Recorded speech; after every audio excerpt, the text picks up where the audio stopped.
And what's going on, everybody? And welcome back to episode 181 of the Designated Players Podcast. Today, we continue on our journey through MLS history and take a look back at two wildly memorable moments in MLS history. Today, we'll look back at the time when tempers flared between FC Dallas and the Colorado Rapids in the MLS Cup playoffs, resulting in flying fists, suspensions, and fines for goalkeeper Dario Sala. That will be followed by a look back on the Houston Dynamo's second MLS Cup in a row and more brilliant goals from the goal-scoring machine himself, Brian Ching. I'm Andrew, joined by my good buddy Connor, and this is MLS History Retold. I think we're doing the second MLS Cup. Is that right? No, we are first MLS Cup. We're still in 2006. Oh goodness, we're not even. Wow, we're jumping ahead of ourselves You here. don't even know what year you're in. That's unbelievable. To be fair, I don't know what year I'm in now, so That's true. You're lucky if you know that your head's still attached to your body. that's totally fair. How you doing, friend? I'm doing pretty well. How are you? I'm here. I'm living life. Yeah. Man. Happy to be back. We're gonna do some planning after this to figure out a good schedule to get more stuff out to you guys. We've been lacking a little bit as soccer season gets going and busy season was underway, and we're gonna work out a better schedule on when we can get these things evened out for you. So super excited to get going there and looking forward to that. But what I'm really looking forward to, Connor, is the different scarf I know you've brought back for the third Houston Dynamo story in a row. I have like a few future Houston Dynamo stories as well. So I mean, it's like season one all over again. I'm bringing out the same scarf every week, but it's my only Dynamo scarf, and I am once again talking about the Houston Dynamo. I was literally just thinking the same thing. It's season one all over again.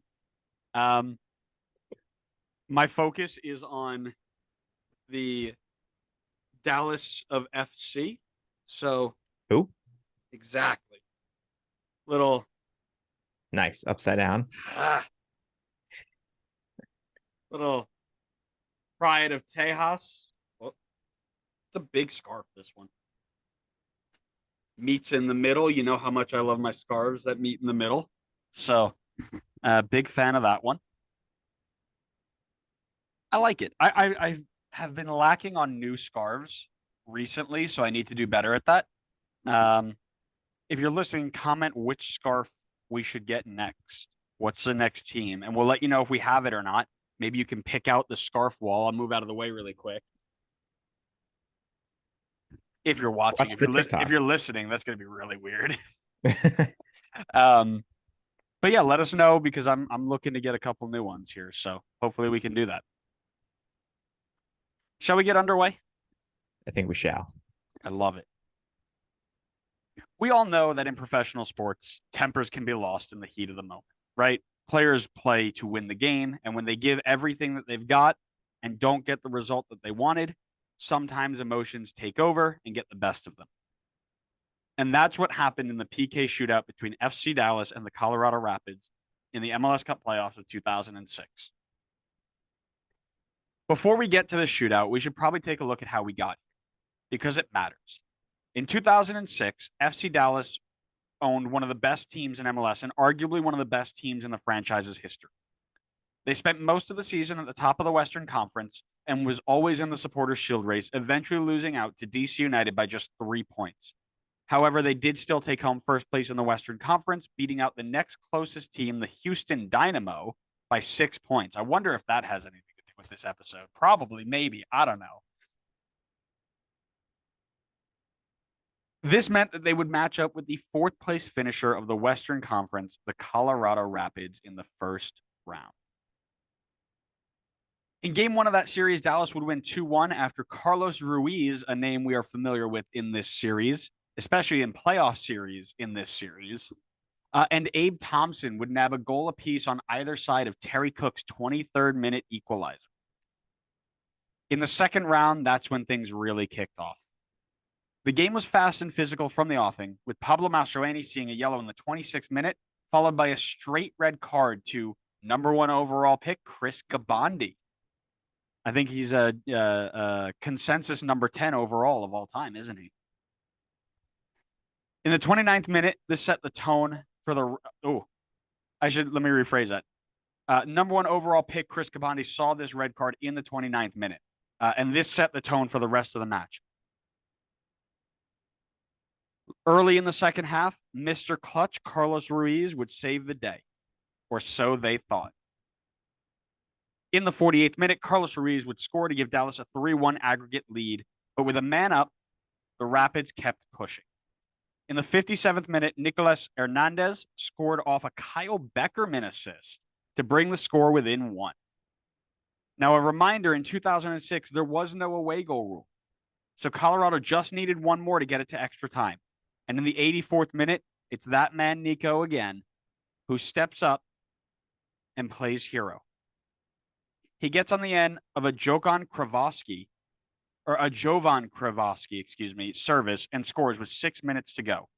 This would get the game to extra time. Now, just 2 minutes into extra time, Dallas think they're given the lifeline that they're needed when Clarence Goodson scores off a Greg Vanny assist. I love that we're actually getting to know the names of these players now and be like, oh, I know who that guy is. But this story, of course, would not end there because in the 114th minute of extra time, just 6 minutes from the full-time whistle, our good friend Clint Mathis, pops up in Colorado, rifles one home from 25 yards out to send the game to penalties. And even after all of that excitement, we haven't even started the fun part. This is where the fun part begins. The first 3 PKs for each team are converted until current LA Galaxy manager Greg Vanny misses his shot completely off the frame of the goal. Both Kyle Beckerman and Simo Valakari score their penalties, meaning the game falls on the shoulders of Real Madrid and Athletic Bilbao legend Aitor Karanka. Now, you'd think Aitor Karanka, he could do it at the Bernabeu. He could do it at the Camp Nou. But could he do it on a cold, rainy night in Colorado? The answer is no. He steps up and Dario Sala makes the save to send it into the next round, which means the next shooter has the chance to keep this going and give Dallas a step above in the shootout order. Who's the next shooter up? None other than Dario Sala himself. The goalkeeper steps up in the 6th spot of the penalty kick shootout, stares down his target, and sees it saved by Joe Cannon as he dives to his right-hand side. Pablo Mastroeni steps up to the spot for Colorado and tucks it away to win the game for the Colorado Rapids and advance to the next round of the MLS Cup playoffs. And yet, we still haven't gotten to the fun part. I know. At the end of the game, the Colorado Rapids players were celebrating their victory, and some of these players were allegedly taunting FC Dallas fans, including the Inferno supporters group. Dario Sala, long known as a man with passion who wears his heart on his sleeve no matter what club he plays for, took exception to this. When he saw his own supporters being taunted, he went to confront the Rapids player. In the South End, a scuffle broke out, and while there isn't any video that I can find out, the best breakdown of the incident that I can give based off of written reports is this. Rapids players are taunting Dallas fans in the away end after beating them in PKs. Dario Sala goes over and throws 2 punches to the back of the head of Hunter Freeman and Jovan Kravoski. The latter of which was cited as saying, "He punched me from the back, the coward. I was minding my own business and he came at me. It's a disgrace and they should fine him." Now, of course, there is a guy who's involved in this, who's involved in basically every scuffle known to man, our good friend Mike Petke. Mike Petke saw this going on as a player for Colorado at the time and would not miss out on any of the fun. He came to the defense of his teammates with boots flying through the air, jump kicking at anybody who he could find in a red shirt. All in the manner, of course, to protect his boys. From here, the crowd dies down and the teams go their separate ways. At the end of the day, red cards, penalty shootouts, goalkeeper misses, and all, and massive fight altogether. Sala was suspended 6 games into the 2007 season and fined $3,500, roughly a week and a half's worth of pay. Meanwhile, Mike Petke was also slapped with a $500 fine. And while he may have missed some games in the next year and the shot that would have kept the shootout alive, Dario Sala earned himself a special place in the hearts of FC Dallas supporters on the day, coming to their defense as the Colorado Rapids fans thought they could get away with something silly. I hearing like the amount that Mike Petke was fined for it, it's just so funny when you think about how much players are fined nowadays. I feel like nowadays it's like it could be like 10,000, 15,000 even. And it was like $500 for Mike Petke. I'm sure he would gladly slap plenty of players in the league for $500. That's exactly what I thought. I go 500. He would have connected and paid a little bit more if that was the case. Yeah, I think if he had the assurances that it would be $500 every time, I think he would have had a lot more fines over his career. A lot more people slapped as well. Yeah, but again, you got to remember, I guess, what the salaries were then. It is probably a little bit more, but Yeah. I think the Percentage-wise, it inflation, might be similar. sure, but I still think the inflation of the fine versus how much people are getting paid these days, I think they still would have gotten away with it.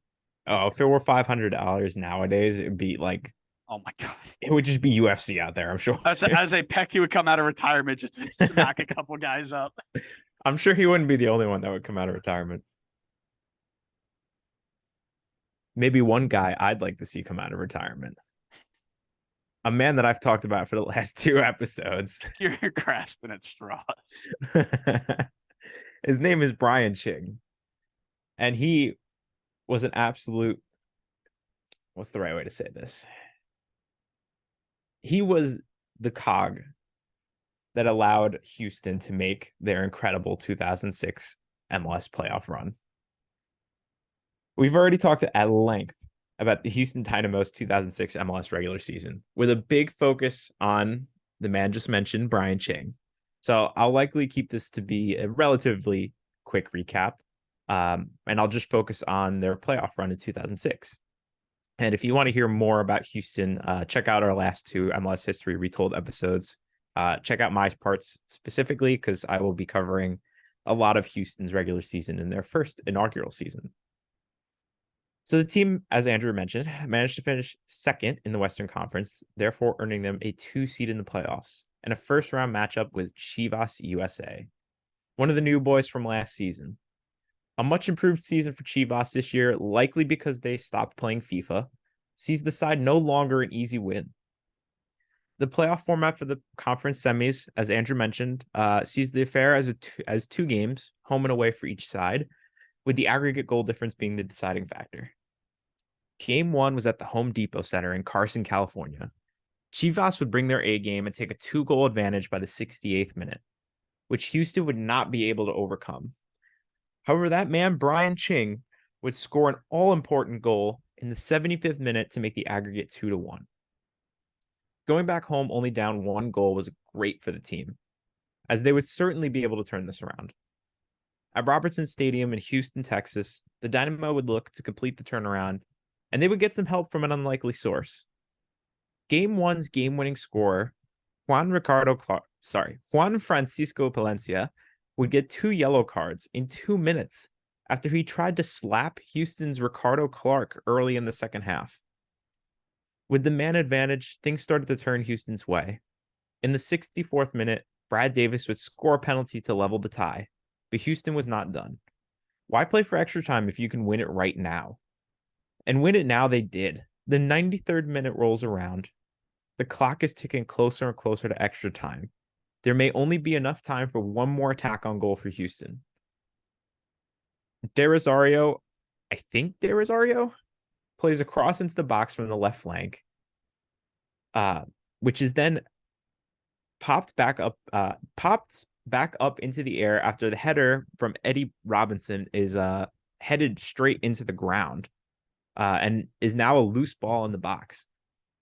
Who else but the legend himself, Brian Ching, would find the loose ball and head the ball past the surprisingly hairy Brad Guzan to win the tie for Houston in the dying seconds.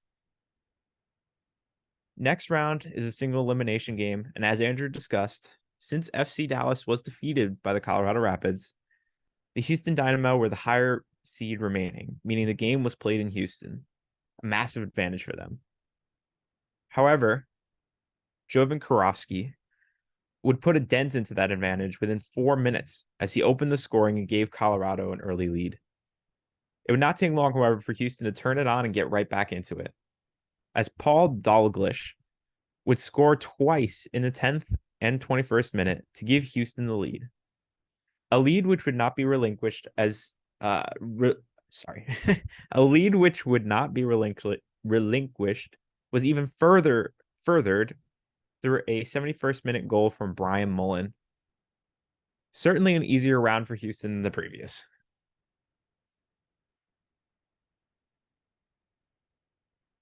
The MLS Cup final saw the Dynamo take on a very talented New England Revolution side, who finished second in the East and knocked out Supporter Shield winners DC United. The Revs would field some big names like Shalry Joseph, Taylor Twellman, Michael Parkhurst, and Clint Dempsey. The Dynamo had big names of their own, looking to make history in Houston, such as Dwayne De Rosario, Brad Davis, and of course, Brian Ching. Despite all those big names, the game went entirely scoreless in regular time, meaning that we were off to extra time. And then if it was still level after that, penalties will decide the championship. In the 113th minute, New England's Cano Smith picks up a loose ball and starts booking it towards the Houston goal. A fantastic run by him leads multiple Houston players to commit to stopping him, meaning that one of the most lethal players in league history was left in loads of space, which is a big mistake. Taylor Twellman collects the pass with nobody in front of him and calmly slots the ball past the diving Onstad to give New England the lead. Luckily for Houston, this is not a golden goal rule, so they have 5 minutes or so to try and get back into this game. As if the man Brian Ching would need all that time. Before the TV cameras even finished showing Twellman after his goal, we've kicked off and the ball is crossed into the box from Brian Mullen and found the head of Brian Ching to immediately put the game back level. The crowd in Frisco, Texas goes crazy, as just when it looked like hope was lost, Houston was right back in it. The score remained level for the rest of extra time, meaning we were off to penalties.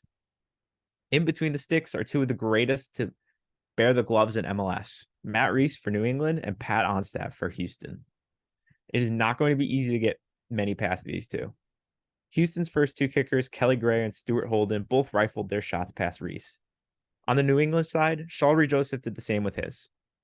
Then stepped up Matt Reese himself as the number 2 taker in the MLS Cup final. And he delivered. Matt Reese put the pen upper 90 to beat Onstad and make it level again. De Rosario would score his next penalty for Houston, just beating Reese into the bottom left corner. Next was Pat Noonan for New England. He took a short run up, but put the shot over the bar. Houston with the advantage. Reese needed to step up or New England was really in trouble here. Next up was future Houston legend Brad Davis, who saw his pen get saved by Matt Reese. New England can make it back level. New England can make it back level again. The extra time goal scorer, Taylor Twellman, stepped up and blasted one past Onstad to level things again. Round 5 for Houston would see who else but Brian Ching step up. And he did what he does best, be clutch. The stutter step run up sees his shot just get past the diving Reese and give Houston the advantage. It was score or go home for New England now. And up stepped Jay Heaps. He runs up and hits a slow shot on the ground to Onstad's right, which is promptly saved by Onstad, meaning Houston have now won MLS Cup in its inaugural season. Unsurprisingly, Brian Ching is the MLS Cup MVP, and arguably MVP of Houston's season, as he was insanely massive across the entire season from day one, which we talked about 2 episodes ago, until the last kick for Houston of the season in the penalty kick shootout. A side had not won MLS Cup in its inaugural season since Chicago Fire in 1998. Correct me if I'm wrong. And none have done it since.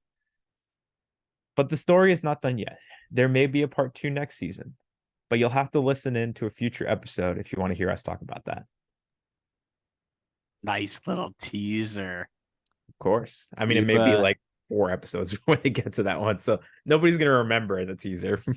you hit a really good Metro name, Cano Smith. Cano Yeah. Smith up there on bum of the decade Oh boy. for Red Bull, the worst player on the worst team of the 2000 to 2009 decade. So he comes in, I believe, in the top 10. I think he's top 5 as well on that list.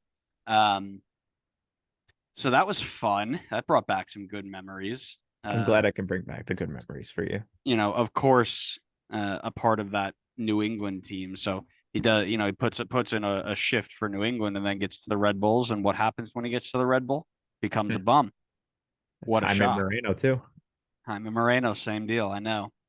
How did I turn this into a Red Bull themed episode? I don't know. I just have that It magic always in ends me. up that way. I have that magic in me, don't I? Yeah, Um, some call it magic, some call it I don't know, an issue.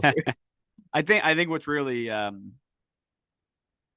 again, and the longer we talk about the early days Houston, the more it's always going to keep coming back. That Houston team is just San Jose and Orange. What would have happened if they didn't leave? Mhm. I keep thinking about that every time you talk about it.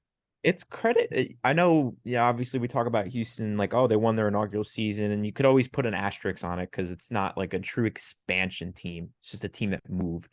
But I feel like some credit has to be given here because I mean, every player on that team picked up, moved to a completely new part of the country.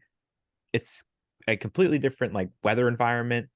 Obviously, like, maybe not all of their families came with them. Like it's a whole new situation for them, and they just did not skip a beat. Went from Support Shield winners to MLS Cup champions. Like they did such an amazing job with the move to Houston. That is totally fair as well, and I'll give you that. I will totally give you that. I think that they had an easier time transitioning, though, considering that they were. I think if you take the expansion team tag off of them and just call them like a relocated team, you don't even need to put an asterisk on it, but like if you took that and applied it, I think it makes everything a little bit better. But to call them like, oh, the best expansion team in history when they were really just relocated as another team, in a different color.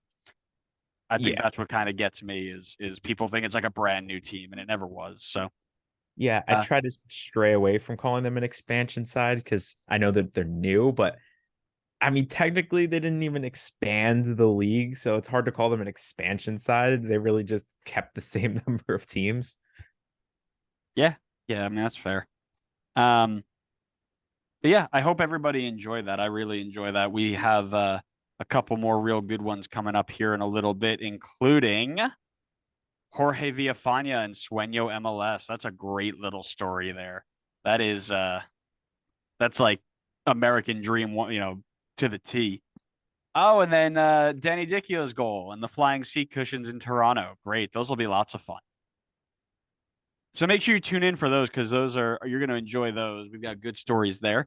And make sure you're following us wherever you get your podcasts because that's when you know when the episode goes live. Make sure you give us a little follow and maybe even a rating or so you can get that little notification.